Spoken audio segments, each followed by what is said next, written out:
오늘 본문에서 사도 바울은 낙심하지 않는 자신의 믿음에 대해서 고백하고 있습니다. 우리 13절 말씀을 다시 한번 읽겠습니다. 시작. 기록된 바 내가 믿었으므로 말하였다 한 것 같이 우리가 같은 믿음의 마음을 가졌으니 우리도 믿었으므로 또한 말하노라. 말씀을 시작할 때 기록된 바 내가 믿었으므로 말하였다 한 것 같이 라고 시작합니다. 이 말씀은 기록된 말씀, 그러니까 사도 바울이 지금 고린도 후서를 쓰기 이전에 이미 기록되어졌던 그 말씀을 인용했다라는 것을 말해줍니다. 사도 바울이 인용한 그 말씀은 시편 116편 10절 말씀입니다. 시편 116편 10절 말씀은 내가 크게 고통을 당하였다고 말할 때에 또 나는 믿었도다. 우리가 본 내용하고 좀 앞뒤가 조금 다른 것처럼 보이는데요. 그것은 이 인용된 성경이 70인역, 그러니까 구약 성경 시편의 70인역의 번역을 인용했기 때문입니다. 그래서 이것을 좀 우리가 좀 이해하기 위해서 세번역 성경으로 이 시편 말씀을 보면 내 인생이 왜 이렇게 고통스러우냐 하고 생각할 때에도 나의 믿음은 흔들리지 않았습니다. 라고 번역합니다. 그렇다면 이 시편 기자가 말했던 이 믿음은 어떤 믿음이냐면 우리가 이 흔들리지 않는 믿음. 이 시편 116편에는 이 시편 기자가 여러 가지 위험과 죽음의 위험과 고난과 그 환난과 슬픔이 한가운데 있었지만 하나님께서 그를 건져주셨다, 나를 건져주셨다라는 것을 고백하는 내용입니다. 그래서 그 하나님의 그 은혜로 자신의 믿음은 흔들리지 않았다고 고백합니다. 사도 바울도 크게 다르지 않습니다. 사도 바울도 복음을 전하는 그 모든 시간들 동안에 많은 어려움이 있었습니다. 고난과 환난과 또 슬픔이 계속되는 상황들이 있었습니다. 아주 어려움의 시간들이 계속 있었죠.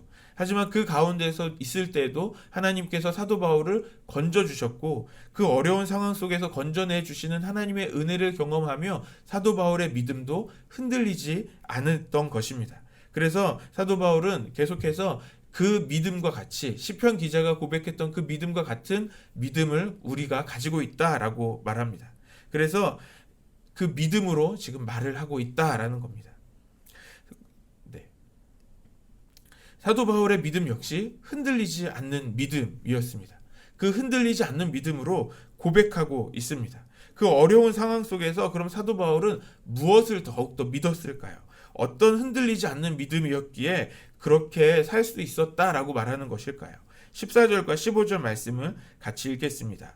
시작. 주 예수를 다시 살리신 이가 예수와 함께 우리도 다시 살리사 너희와 함께 그 앞에서 서게 하신 줄을 아노라. 이는 모든 것이 너희를 위함이니 많은 사람의 감사로 말미암아 은혜가 더하여 넘쳐서 하나님께 영광을 돌리게 하려 함이라. 14절에 부활의 신앙을 고백하고 있습니다. 예수님께서 부활하신 것처럼 우리도 모든 성도들이 함께 예수님 앞에 부활하여서 그 앞에서 살게 될 것이라고 고백합니다.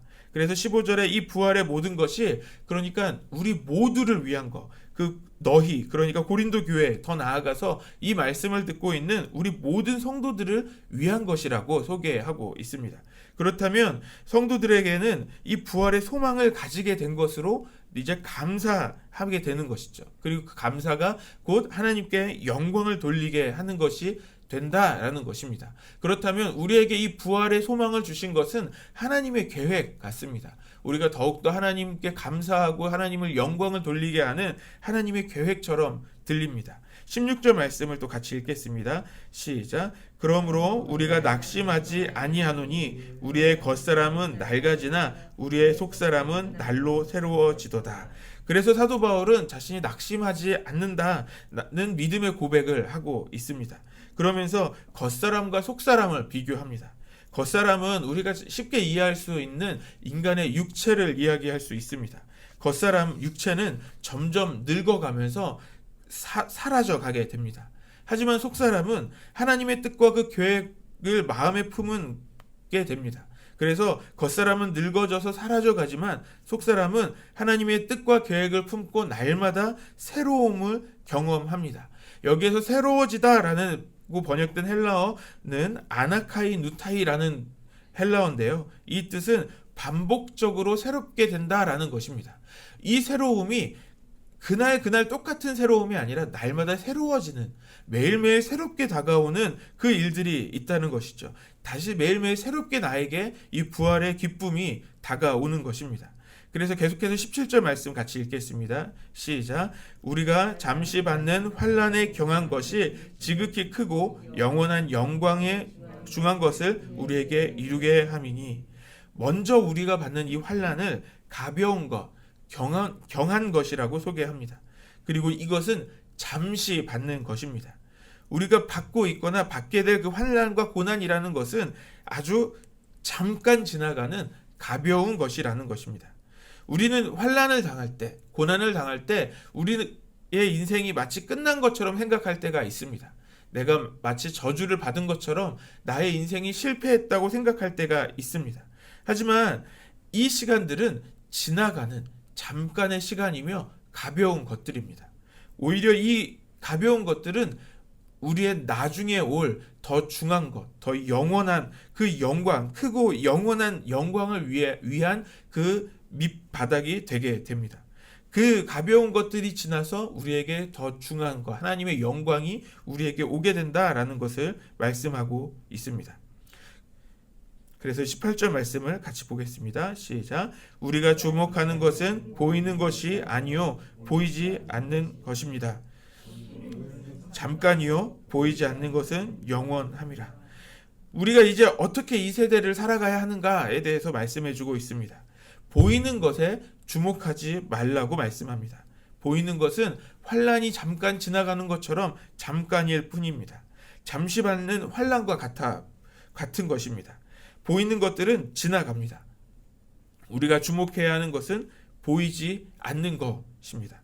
지금 우리 눈앞에 아직 이루어지지 않은 하나님의 그 약속을 우리는 바라보며 살아가야 한다는 것입니다. 우리는 우리 눈에 너무 잘 보이는 그 현실을 우리의 눈으로 볼 때 쉽게 낙심하게 됩니다.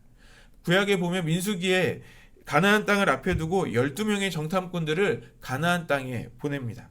그리고 가나안 땅에서 40일 동안 정탐한 정탐꾼들은 다시 돌아와서 그 땅에 대해서 보고를 합니다. 그 땅에 나온 소산물들, 그 열매들을 가지고 와서 그 땅이 하나님께서 말씀하신 젖과 꿀이 흐르는 땅인 것을 확인하고도 돌아옵니다. 하지만 갈렙과 여호수아를 제외한 그 10명의 정탐꾼들은 그들이 눈에 본 그대로를 이야기하기 시작합니다. 그 땅의 거주민은 강한 사람들이고 그 성은 견고하고 크다고 말합니다. 또 주변에는 여러 족속들이 살고 있는 눈에 보이는 것들을 이야기했습니다. 그 보고를 들은 이스라엘 백성들은 어떻게 했습니까? 모두가 낙심했습니다. 그때 갈렙과 여호수아만이 그 눈에 보이지 않는 것이 더 중요하다는 것을 이야기했습니다. 우리가 그 땅에 들어갈 수 있다라고 말합니다.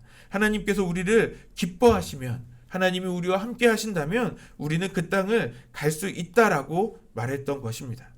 그 결과가 어떻게 되었습니까? 우리가 너무나 잘 알고 있는 것처럼 갈렙과 여호수아만이 그 가나안 땅에, 그 약속의 땅에 들어갈 수 있었습니다.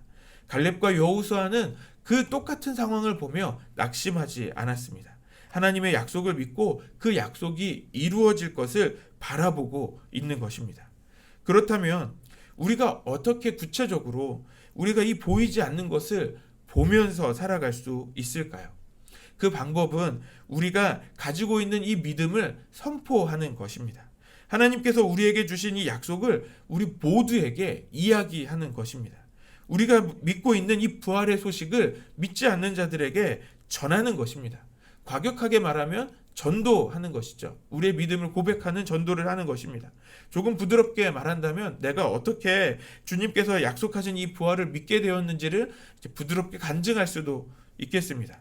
또 내게 아직 이루어지지 않는 것들을 우리가 믿음으로 보고 있다라는 것, 이것이 나의 믿음이다라는 믿음을 자랑할 수도 있겠습니다.